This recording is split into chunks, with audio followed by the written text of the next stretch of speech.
Right, great to be catching up with Darren Clayton from the Creek. Hey, mate. How you going, Paul? Very well. We are pre-recording this on a Tuesday morning, or Tuesday afternoon. It is in both country states, but a little bit going on in Queensland, including a race meeting again today. Just very quickly, must be great getting back to racing after the storms and everything that has happened. What was that, 2 weeks ago now? Yeah, about that. We lost nearly, or we did lose a full week. I think we were, what were we? We were Wednesday through to the following Wednesday we lost. So we lost a whole week, yeah. So it's good to be back racing. We were back at Redcliffe Thursday. Last week was the first one. What would that have been, about the 13th? And then, yeah, we've had our first Metro meeting back, and looking forward to a Metro meeting this week. We'll get Leap to Fame. Only a small field, but get to see Larry on his own home tracks a good boost for us here in Queensland. It is, and I can't go that way because I've got a different screen ready to go on my computer. But I was going to highlight it. We might actually touch on that meeting right at the end of this interview. And that the reason it is pre-recorded, you had a pretty big week on the, I suppose, on press front, if you like. You've got plenty going on with some massive news going down. Last weekend, it was announced the Constellation with a big press release there for Racing Queensland, set to soar to new heights. Over $4 million, I think, $4 million in prize money offered up for 5 action-packed weeks in the middle of winter, mate. You must be super excited about this, and I suppose the challenges that it offers, and also the excitement levels for participants.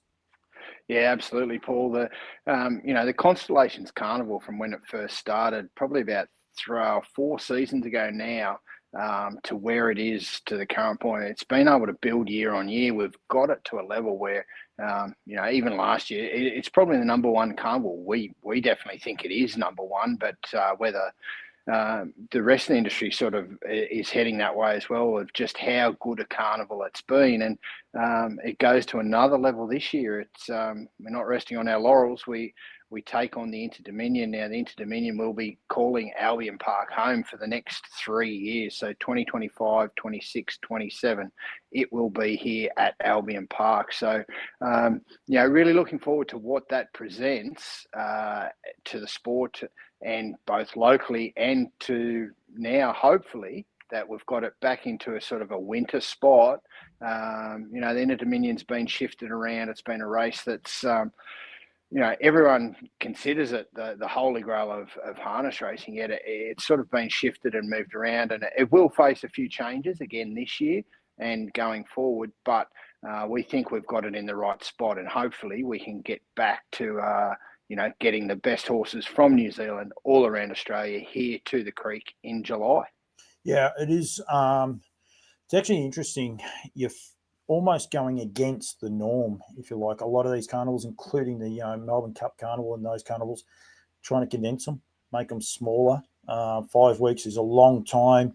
You just don't try to get maximum crowds at all of those, but it is quite unique, and it's a challenge I think you guys have relished on and done it pretty successfully. Yeah. We've tinkered different races, different bits and pieces along the way. You've got to keep. I know innovation's one thing that you got to work on, but you got to keep trying new things, as well as ensuring the things that are working continue to work. Don't just let them stagnate. Last year was our first running of the Proto Star. That will be back again. That will be on night 2 of our carnival this year, and that's a 2-year-old race, slot race, 2-year-old slot race worth $500,000, and it's the richest 2-year-old race in the country. But last year, you've only got to look at the horses that competed in it, and if we get similar building year on year, we're really excited about what that'll bring as well. So, like I say, you've just got to keep moving, and don't let things rest on our laurels, either as a club, as an industry, or even sort of as a state here in Queensland. Yep.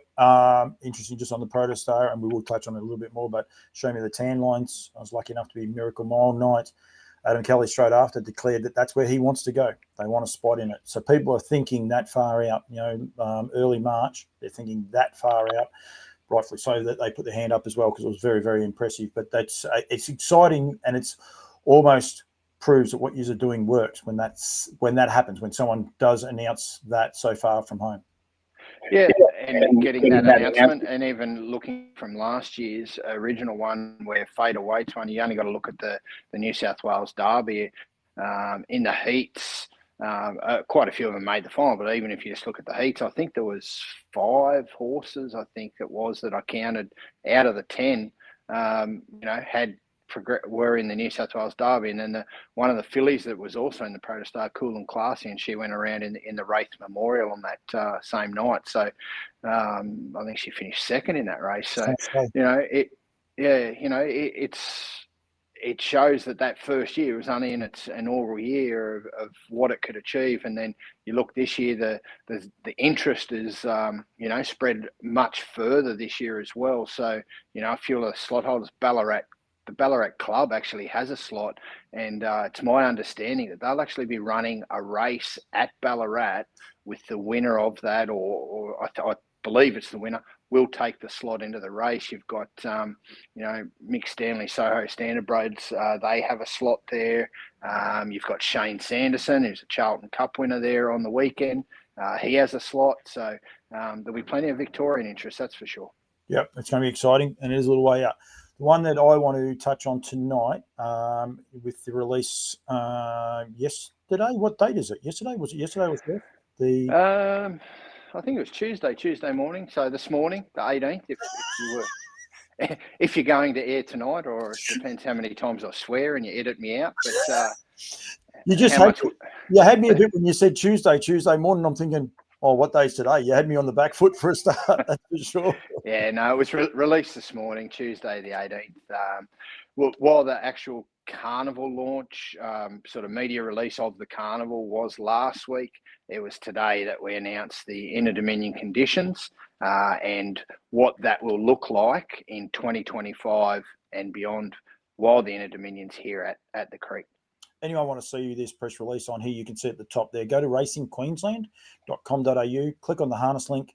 It's at right at the minute. It's the last news item posted. But yeah, you'll see this banner right here. Great slogan, out of this world. Love it. We want to get the Interdominion back where it belongs, and harness racing out of this world is a great little slogan. So I'm sure you come up with that one, Darren. Yep. Full credit for that one, Paul. You're going to get the sack very, very quickly, right? I don't deal in taglines. I deal in puns. Right. So basically, it's changed a wee bit for a start. We'll start on the number one fundamental change, which I think was inevitable. As a harness purist, I think the 3 heats in the 1 week were outstanding. But we need to be aware of where we live now in a socially acceptable world, and to go back to 2 heats on the 2 weekends, give horses plenty of time to get over them, is more than the right move. Yeah, absolutely, Paul. And I'm with you. Like I used to love the Interdominion, the 3 heat format. I think the reality of it is the first point that you outlined there. We have a social responsibility as a racing code. The other thing is the breed of the horse has changed. And, while back in the day, or, even recently, the three heat rounds in a week, it's just probably too much. And we've gone down the path of consecutive heats. So there'll be 2 rounds of heats. And off the back of that, those 2 heat rounds into the final the following week. So it's effectively 3 weeks of racing, Saturday to Saturday. And I think you've only got to listen to a lot of the industry participants as well. While a lot of people are of the view that, 3 heats is great and it's a true test of the horse, and that's what it was. The reality is there's probably a lot of horses don't go around in an Interdominion series nowadays because of the fact that there are those 3 heats in a week. So, we've taken that on board. We've looked at it. We've tried to change it in a way that will still produce great racing and still produce, the ultimate test for those horses. Yeah, and that's that. Yeah, and again, social acceptance, which is important in this day and age. We need to do that with harness racing. Okay. $1.2 million for the Pacers, $500,000 for the Trotters. I'd love equality, but this is a hell of a lot closer, and the Trotters are well and truly getting recognised that's about the main. Well, there's two other differences. 36 paces will be going around, hopefully. Yep. And Hopefully, and 24 paces. Sorry, trotters. So 2 heats going from there. Now, there are quite a few different little things, and we're going to go through those. We won't go through them in massive detail, but we want to make sure that people are aware of them. And there's some important little footnotes down the bottom that I quite like. So heats are on the 5th of July, same night as a Rising Star. Second round of heats are on the 12th of July, the same night as the Proto Star. Not the only 2 races that are on those nights, but they're going to be showcased alongside some great nights of racing. So that's going to be exciting in itself. Then they go to the final with the derbies. I reckon, aren't they, the Queensland derbies?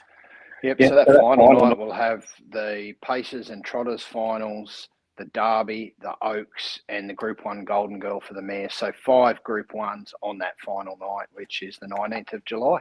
Which is a massive weekend for harness racing. Rightio. Order of entry we'll go with for a start is possibly the best way. Actually, I will say one thing. The minimum prize money guarantee, co-funded by RQ, Racing Queensland, Harness Racing Australia, Harness Racing New Zealand, and the Albion Park Harness Racing Club, which basically guarantees almost travel money, if you like, $7,500 for interstate runners and $3,500 for the locals. If you make and that was if you make it through to the final 36 and are drawn up in the fields and come to Queensland. So that's done. It, like you say, it's effectively covers your prize, your travel costs to get here, in effect, really. So while the local participants, it's a little bit less for them, but they are here already. So they're still covered. And anyone wondering, pacing and trotting, same price, same amount of money. So $7,500. Rightio. Order of entry. Well, Group 1 winner from 1st of July 2024 that nominates. That's terrific. That's a given. That almost guarantees you your best horses getting through. It does, and those Grand Circuit races, and like you say, it guarantees them there. They come down the line. There's then a few other criteria. We sort of looked at it as well of what happens if we get a horse that was potentially at the top of the tree, or a genuine Group 1 contender and it's been off the scene for a while. We don't want to discount them as well, so we've sort of thrown a clause around their last 10 starts should they be on the comeback trail of looking at that. That should end up by the time we get the closer nominations and we get those horses through. Hopefully we've got a long list to choose from, and we've got plenty of work to do heading into that first round of rankings. Yeah, and I think it's important that people see these so they understand now this far out how you do get qualified. So if you win an open age Group 1 race, you then go into that second line. So obviously this Grand Circuit horses will get precedence across the top here. And I like that one there. Group 1 race, excluding races restricted by class or sex. So they don't count, which I think is awesome. So they are your 4-year-old races, your 4-year-old fillies and things like that. They don't get ranked the same as a open Group 1 race that's not a Grand Circuit event. I can't think of one off the top of my head, so we won't go there. Horses ranked in order of entry by the handicapper. And I gather that's the one where it does get a little bit different, but based primarily on their form over the last 12 months and including feature races. So again, Darren, the reason I'm saying that, people then understand, why did I not get a start over this one? Well, there's your criteria. Have you been performing well in the last 12 months? Yep, exactly. And we wanted to put that out. We wanted to make it as transparent as possible. I've seen it, and it's no disrespect to any of the other controlling bodies, and we probably even saw it here in Queensland for the ID23. But there's always times where you see a horse that's ranked, the rankings come out there, 60 or what have you, and it's like, well, how have they come to that sort of conclusion? Well, first and foremost, we want to get a baseline for those initial selections so that they come in, and then from there we can work it out from there. So they'll come in once the nominations close, which I do believe I've just got it written in my book here. I'll just refer to that. April 30, nominations close, both on the same day, April 30. So everyone has to be in by then.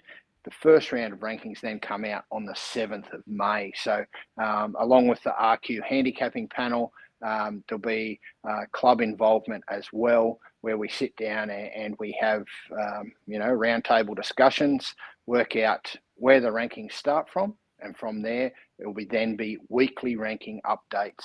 First rankings, 7th of May will be released.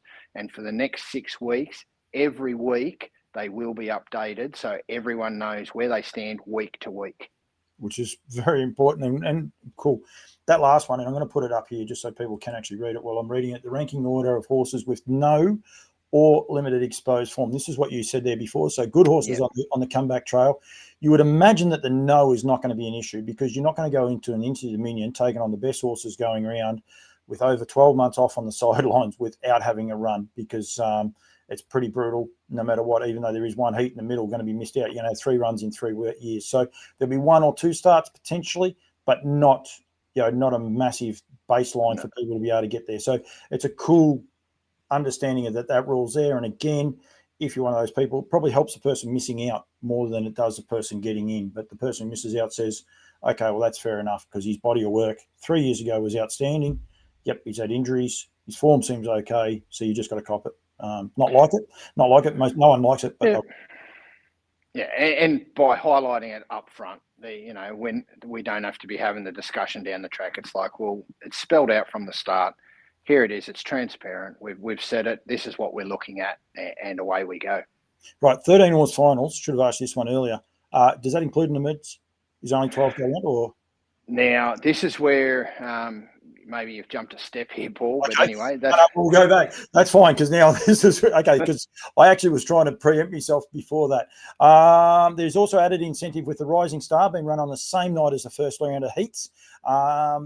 Is eligible to make the final, but there are a few conditions. One, it has to be a 4-year-old because the Rising Star is a 3 and 4-year-old race, and then they must accept for the Interdominion by Wednesday, July 9. Now they don't have to. So if you're thinking you want to go, maybe you want to try and get a run through the Rising Star, you don't have to nominate for the Interdominion because you won't be able to compete in both. But you must nominate after winning it before the Wednesday. Correct.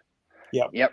And you must meet the nominating conditions. So there'll be that nomination fee for the series. It won't be a late nomination fee because you're taking up the option that we've provided. So, but it will be the same nomination fee that the other Interdominion runners have had to put forward leading into it. Now, there's two criteria there. As you mentioned, a 4-year-old. Must be a 4-year-old winner of the Rising Sun.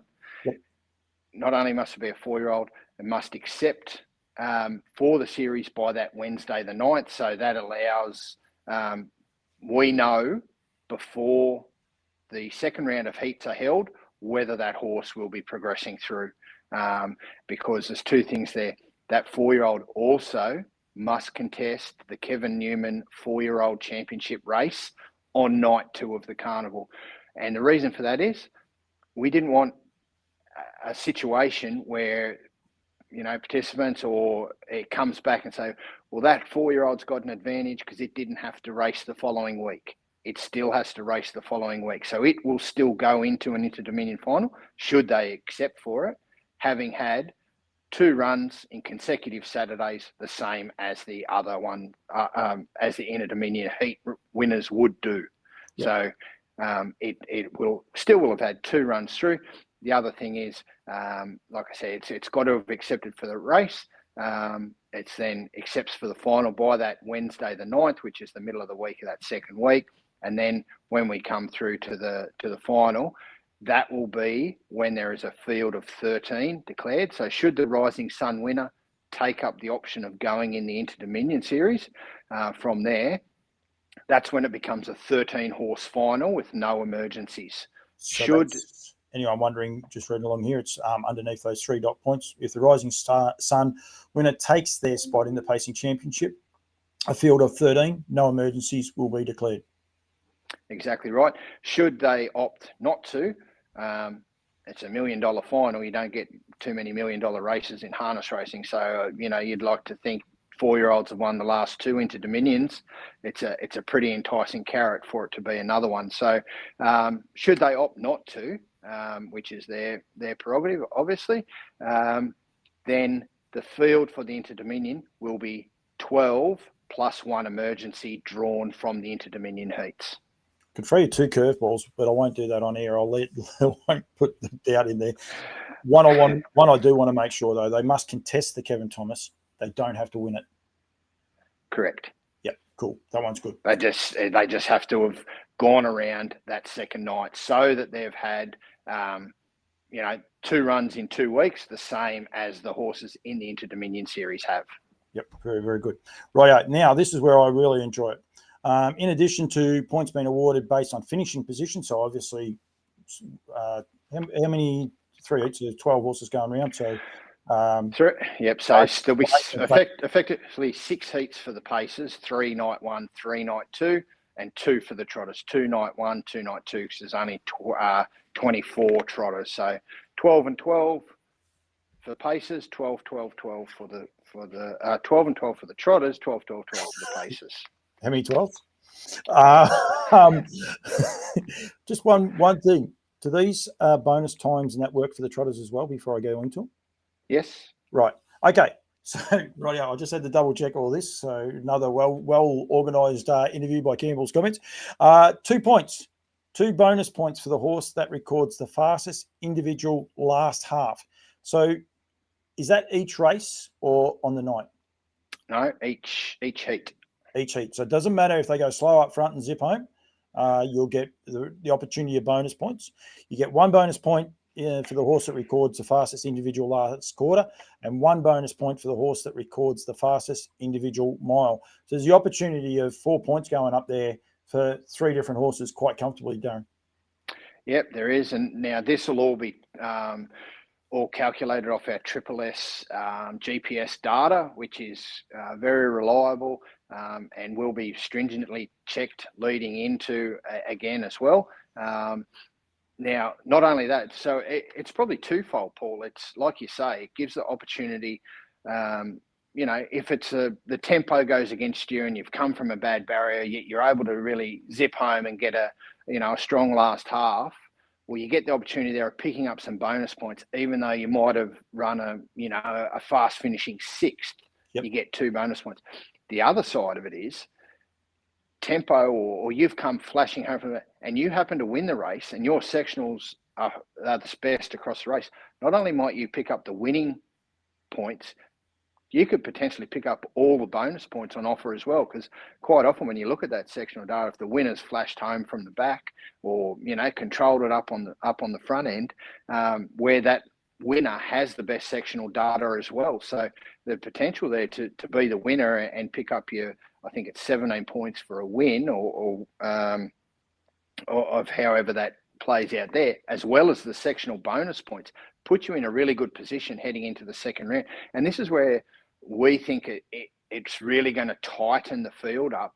With only those 2 round of heats, points are going to be at an absolute premium. So any extra points you pick up along the way are like gold. Yeah, the old Brian Hancock, give them a soft run in the middle. That ain't going to wash anymore. Or if you bank your points in the first 2 and then just put them away, and you're not going to know. And as you said then, rightfully so, there could be 3 horses get a point each, or there could be 1 horse that scoops those 4 points. Now, if you're borderline on the cusp and you're going in the race and you think, the tempo's out of this race, we need speed on says I can get some bonus points, it's going to change the driver's way of thinking and things along those lines. And if you sit back and you start counting up, you say, well, we're safely through, that ain't going to work either. No, it's not going to work. And we did some, historical research of 3 heat series and went back, and I think there was very few where if a horse won a heat round of any of the 3 heat rounds, it pretty much was guaranteed of making the final. So, with only 2 heat rounds, 1 less, that makes it a hell of a lot tighter for getting those spots. And the other thing we looked at the last couple of series, where should the points have been cut off after the 2 heats and not included the 3rd heat, well, then that made it a complete different matrix as well. So, we feel that we've got it in a position where it's going to make those 2 nights of racing, those 2 heats, really, really competitive racing and points at a premium, like I said, that's going to make it, super racing across those 2 nights heading into the final. Yep. Then the last part, the heats will be made up fields seeded in accordance with their final rankings. So I would imagine heat 1 will be horse 1, heat 2 will be horse 2, and heat 3 will be horse 3. You'll then go back to horse 4 will be in heat 1. Is that correct? And so on through there? Yep. So heat 1 would effectively be horses ranked at the completion of rankings 1, 4, 7, 10 down the line. Yep. Heat 2 will be 2, 5, 8 down the line. Heat 3, 3, 6, 9, 12 down the line. And obviously a little bit different for the 2 heats of the trotters. Odds and evens, so much simpler. We'd have Yes. a game. We might be able to have a game of blackjack with that. That'd be a lot easier. See who gets closest to the mark. Yep. Drivers and owner splits do not apply, so they won't be splitting them. If you're unlucky enough to have horses qualified 1, 4, and 7, and they're all the same connections, they're in the same heat. Yep, and again, transparent up front from the start, and that probably leads into our second point about the round 2 heats, Paul, and how they work out as well. And they are. So obviously we've got those conditions there of 1, 2, 3 heats, 1, 2, 3. When we get to round 2 heats, and this is where the points will be really up for grabs, rather than sticking with that seeding, it's all in. So the 3 heats will be drawn out of the barrel. So we could potentially end up in a situation where our 3 heat winners from night 1 are all in the same heat night 2. And you could have a horse that maybe ran second in one of the other heats and picked up the 4 points and probably level with them, or if in front of them, it might be in the other heat.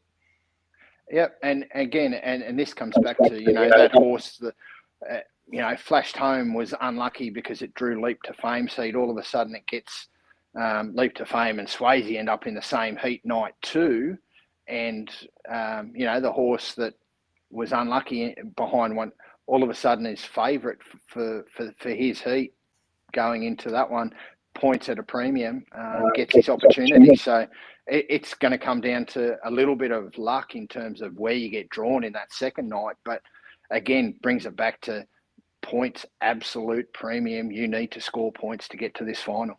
You can see someone sitting on Leap to Fame's back and the owners watching, not if they're going to beat him, but just if their toes can cover the wheel and just get a little section quicker than him, which is, it does bring a lot of these good horses. We've seen them this last weekend. A lot of horses will let horses get to them and won't let them get past.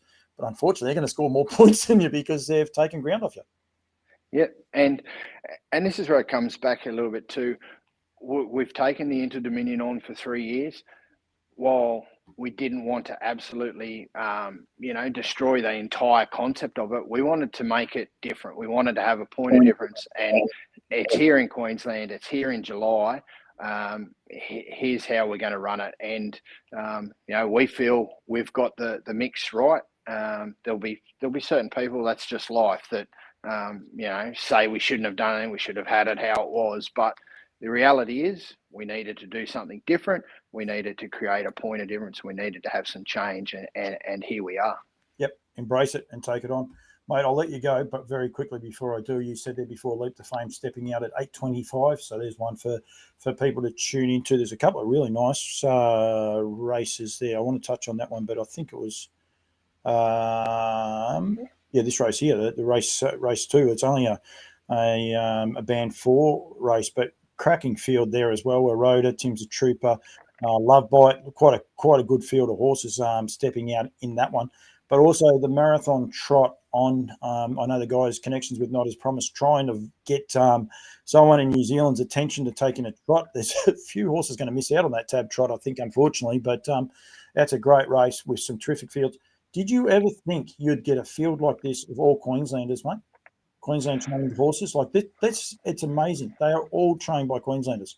Yeah, it's I guess overall the renaissance of the trotter right across the country has been huge, but here in Queensland it's just really grown, and it's probably instrumental time of the year too. We're halfway through the Jim McNeil series. We had our first round of heats are actually put back a week because of the cyclone activity. So we should have had second round heats. The final should have been this Saturday night, actually, the Jim McNeil final, and should have matched up with that hour over and over marathon.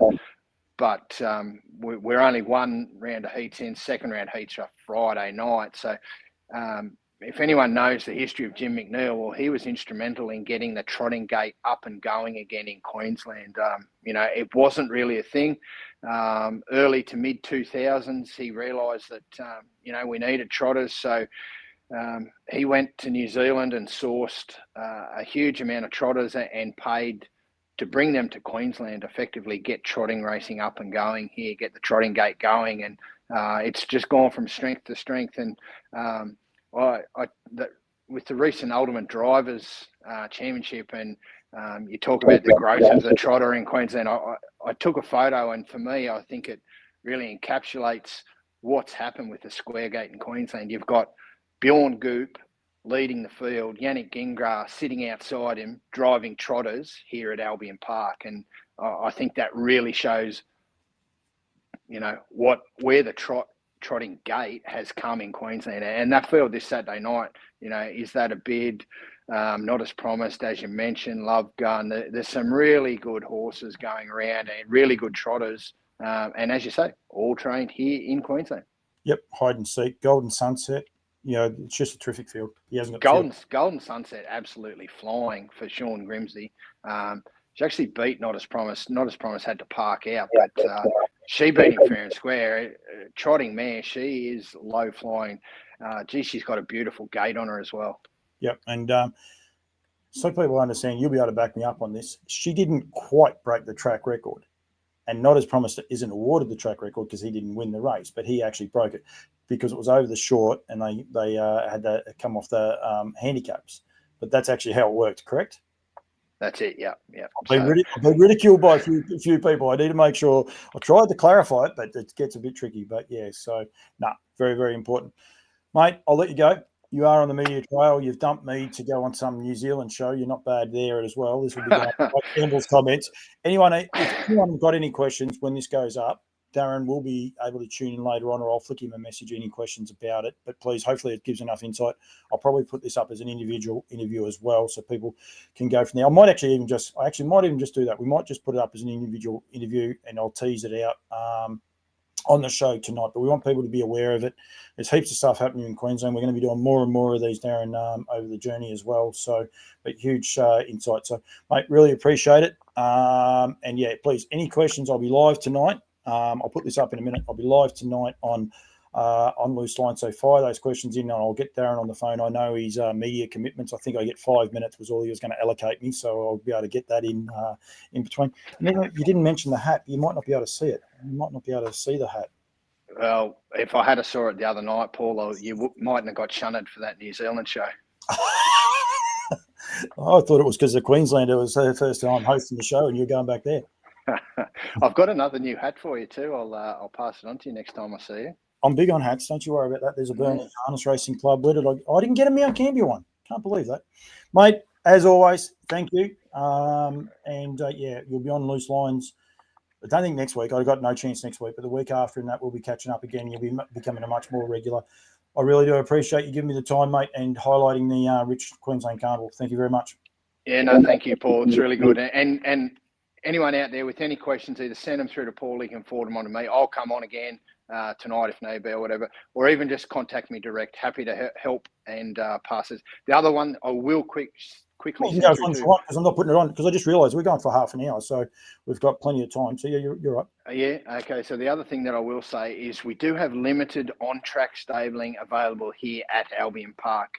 We have 30 boxes all up. We've already got a few of those gone, but there is on-track stabling available. So if you're thinking about coming for the derbies, the Proto Stars, the Interdominion, whatever it may be, or even just a little hit and run mission before the Interdominion, these boxes and stables, they're ready to go. So you just need to contact the club.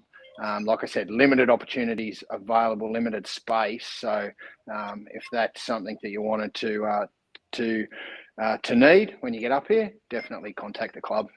No worries, mate. I can't do nothing about that phone. It's on the other desk. It's all good, mate. Appreciate it. Thank you very much. Contact the guys at the Creek for more information. But yeah, huge news with the Interdominion. Thank you very much, mate. Sounds good. Thanks, man.